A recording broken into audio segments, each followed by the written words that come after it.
నమస్కారం అండి. ఈరోజు ఆంధ్రప్రదేశ్ రాష్ట్ర ముఖ్యమంత్రి వర్యులు, ఉప ముఖ్యమంత్రి వర్యులు, అదేవిధంగా జనసేన పార్టీ అధ్యక్షులు శ్రీ పవన్ కళ్యాణ్ గారి నేతృత్వంలో జనసేన పార్టీ కార్యవర్గ సమావేశం ఈరోజు కలిసాం. ప్రధానంగా రాష్ట్రంలో అనేక అంశాలపైన రాజకీయ పరంగా కానివ్వండి, అభివృద్ధి పరంగా కానివ్వండి, సంక్షేమ పరంగా అసలు కూటమి ఏర్పాటు అవడానికి కోసం, క్షేత్రస్థాయిలో పార్టీ బలోపేతం కోసం ఒక అంకిత భావంతో త్యాగమూర్తులుగా నిలిచిన మా జన సైనికులు, వీర మహిళలు, మా నాయకులు, వాళ్ళు పడిన కష్టాలు, వాళ్ళు ఏ విధంగా పార్టీకి సేవలు అందించారో మరింత ఉత్సాహం నింపే విధంగా ఒక కొత్త ఆలోచనతోటి పార్టీలో ఉన్న నాయకులు ఎవరైతే ఈ రోజున మేము శాసనసభ్యులుగా, శాసన మండలి సభ్యులుగా, పార్లమెంట్ సభ్యులుగా ఉన్నామో, జిల్లా స్థాయిలో ఉన్న మా నాయకత్వం, వీళ్ళందరూ కూడా ఒక అంకిత భావంతో పనిచేసే విధంగా, ప్రజలకి మరింత దగ్గరయ్యే విధంగా కార్యక్రమాలు ప్రజలకు తీసుకెళ్లాలని మా పార్టీ అధ్యక్షులు చాలా స్పష్టంగా చెప్పడం జరిగింది. 2 తీర్మానాలు ప్రవేశపెట్టాం ఈ రోజున. మొదటి తీర్మానం తిరుపతి దేవస్థానంలో ఏ విధంగా కల్తీ నెయ్యి సరఫరా చేసి 233 కోట్ల రూపాయల కుంభకోణంలో పాల్గొని 60 లక్షల లీటర్ల నెయ్యి అని చెప్పి మరి కేవలం కెమికల్స్ తోటి, పామాయిల్ తోటి కలిపిన పదార్థాలని వీళ్ళు సప్లై చేసి ఈరోజు ఒక బూటకు ప్రచారం వైఎస్ఆర్సీపీ నాయకులు మొదలుపెట్టారు. దాన్ని క్షేత్రస్థాయిలో ప్రతి నియోజకవర్గంలో మండల స్థాయి వరకు, గ్రామ స్థాయి వరకు విస్తృతంగా పార్టీ శ్రేణులందరినీ కూడా తీసుకెళ్ళమని ఈరోజు మా పార్టీ అధ్యక్షులు ఇచ్చిన ఆదేశాల మేరకు దాన్ని ఖండిస్తూ, ఆ ప్రచారానికి బదులుగా వాస్తవ పరిస్థితులు రాబోయే రోజుల్లో ఇంకా వివరించుకుంటూ తీసుకెళ్లాలని ప్రత్యేకంగా గౌరవ ముఖ్యమంత్రి గారు చంద్రబాబు నాయుడు గారు ఆ రోజున ఎన్డీడీబీ రిపోర్ట్ని బేస్ చేసుకుని ఇచ్చిన ఆ ప్రెస్ కాన్ఫరెన్స్ని ఏ విధంగా వీళ్ళు కావాలని ట్విస్ట్ చేసి వాళ్ళ స్వార్థాల కోసం సిగ్గు లేకుండా మాట్లాడుతున్నారో దాన్ని ఖండిస్తూ తీర్మానం చేయడం జరిగింది. రెండో తీర్మానం, నిన్న కేంద్ర బడ్జెట్లో ఆంధ్రప్రదేశ్కి ప్రత్యేకంగా మనకి పర్యాటక శాఖలోను, అదేవిధంగా మౌలిక సదుపాయాలు పెంచే విధంగా వికసిత భారత్ 2047 కోసం మనకి స్వర్ణాంధ్ర 2047 అలైన్ అయ్యి మనం కలిసి ముందుకెళ్లే విధంగా గౌరవ ప్రధానమంత్రి నరేంద్ర మోడీ గారి నాయకత్వంలో రాష్ట్రానికి, దేశానికి ప్రత్యేకంగా ఎంఎస్ఎంఈల ద్వారా యువతకు ఏ విధంగా ఉపాధి కల్పించే విధంగా కొన్ని ఆలోచన విధానాలు తీసుకొచ్చారో అది హర్షిస్తూ రెండో తీర్మానం చేయడం జరిగింది. 3 కమిటీలు ఈ రోజున మా పార్టీ అధ్యక్షులు పవన్ కళ్యాణ్ గారు ఇమీడియట్గా ఏర్పాటు చేయమని చెప్పడం జరిగింది. పొలిటికల్ అఫైర్స్ కమిటీ గతంలో చాలా పటిష్టంగా క్షేత్రస్థాయిలో పనిచేసే ఆ కమిటీ వివిధ కారణాల వలన, కొంతమంది పదవులు తీసుకున్న తర్వాత వాళ్ళు బిజీగా ఉండడం వలన ఎక్కువ టైం ఇవ్వలేకపోతున్నాం కాబట్టి దాన్ని రీకాన్స్టిట్యూట్ చేయమని చెప్పారు. అది ఈరోజే ఫైనల్ చేయబోతున్నాం. అదేవిధంగా పార్టీ అధ్యక్షులు పవన్ కళ్యాణ్ గారి నేతృత్వంలో డిసిప్లినరీ కమిటీ ఒకటి 32 మంది సభ్యులతోటి ఆ డిసిప్లినరీ కమిటీ ఒకటి ఏర్పాటు చేసే విధంగా అడుగులేస్తున్నాం. పార్టీ సభ్యత్వం అన్నిటికంటే ముఖ్యమైన అంశం. పార్టీ సభ్యత్వ నమోదు కార్యక్రమం తక్షణమే చేపట్టమని మా ప్రెసిడెంట్ గారు మాకు ఆదేశాలు ఇచ్చారు.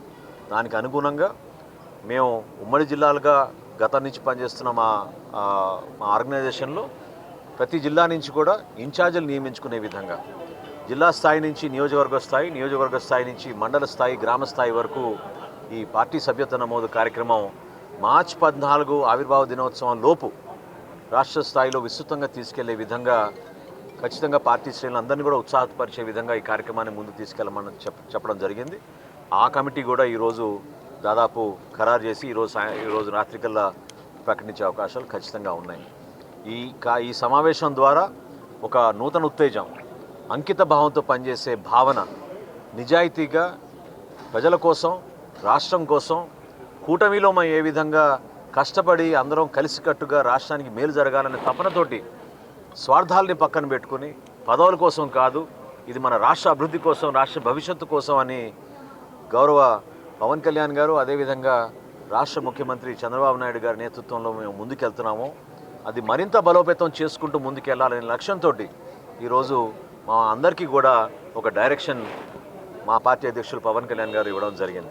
రాబోయే రోజుల్లో గతంలో మేము ప్రతిపక్షంలో ఉన్నప్పుడు ఏ విధంగా బలంగా నిలబడ్డాము, ఇలాంటి అరాచక శక్తుల్ని ఎదుర్కొన్నాము, ఏ విధంగా వీళ్ళు విధ్వంసానికి పాల్పడి ప్రజలు చేస్తున్న కార్యక్రమాలు, ప్రజల కోసం మేలు చేసే కార్యక్రమాలని వీళ్ళను క్షేత్రస్థాయిలో అడ్డుకుని దుష్ప్రచారం చేస్తున్నారో వాటిని తిప్పికొట్టే విధంగా అంతిమంగా కూటమి ప్రభుత్వం చేస్తున్న మంచి కార్యక్రమాలు ప్రజల్లో తీసుకెళ్ళడానికి ఒక స్పష్టమైన కార్యాచరణ మేము రూపొందించుకుని ఒక ఇంటెన్సివ్ మోడ్లో ఈ వారం నుంచి మేము క్యాంపెయిన్ చేసుకుంటూ క్షేత్రస్థాయిలో ప్రజలకి మరింత అంకిత భావంతో సేవలు అందిస్తాం.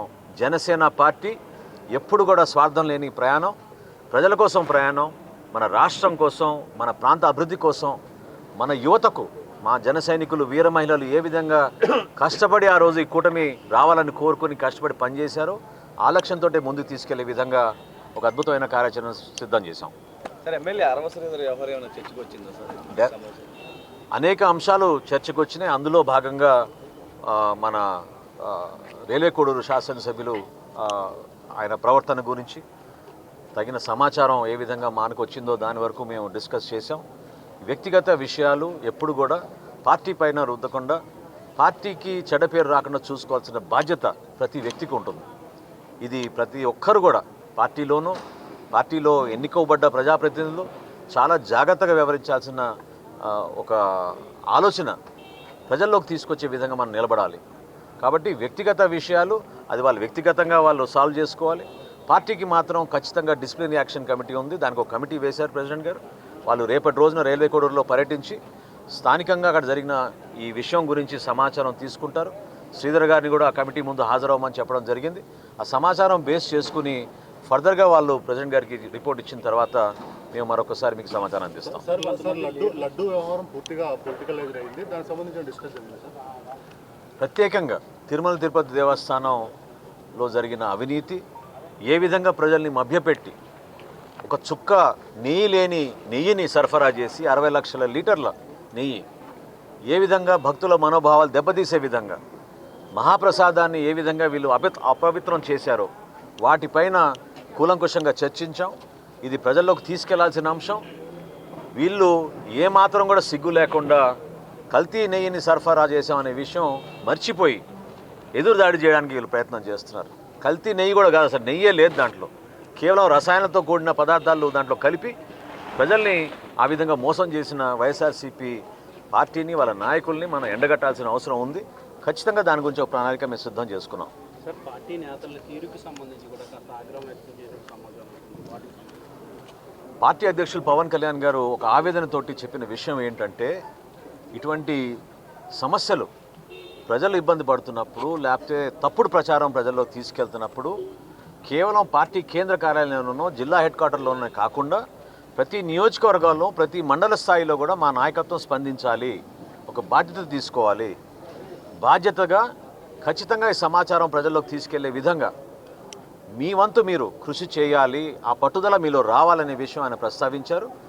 అందరూ ఏకీభవించారు. తప్పకుండా ఆ విధంగా రాబోయే రోజుల్లో పార్టీలో జరగాల్సిన ఆ నిర్మాణ కార్యక్రమాలు, అదేవిధంగా సంస్థాగతంగా మేము చేయాల్సిన బలోపేతమైన చేయాల్సిన చర్యలు కూడా తీసుకుని ఆ విధంగా స్పందిస్తాం. సార్, రాష్ట్రంలో అంబటి రాంబాబు అరెస్ట్ కానీ, జోగి రమేష్ నివాసం పైన దాడికి సంబంధించి కూడా ఇలాంటి ఘటనలన్నీ కూడా లాండ్ ఆర్డర్కి సంబంధించి ప్రాబ్లం క్రియేట్ అవుతా ఉన్నాయి. కూటమి టార్గెటెడ్గానే చేస్తాయని చెప్పారు. దీనికి సంబంధించిన డిస్కషన్ లా అండ్ ఆర్డర్ గురించి ఏం మాట్లాడలేదండి ఈరోజు సమావేశంలో.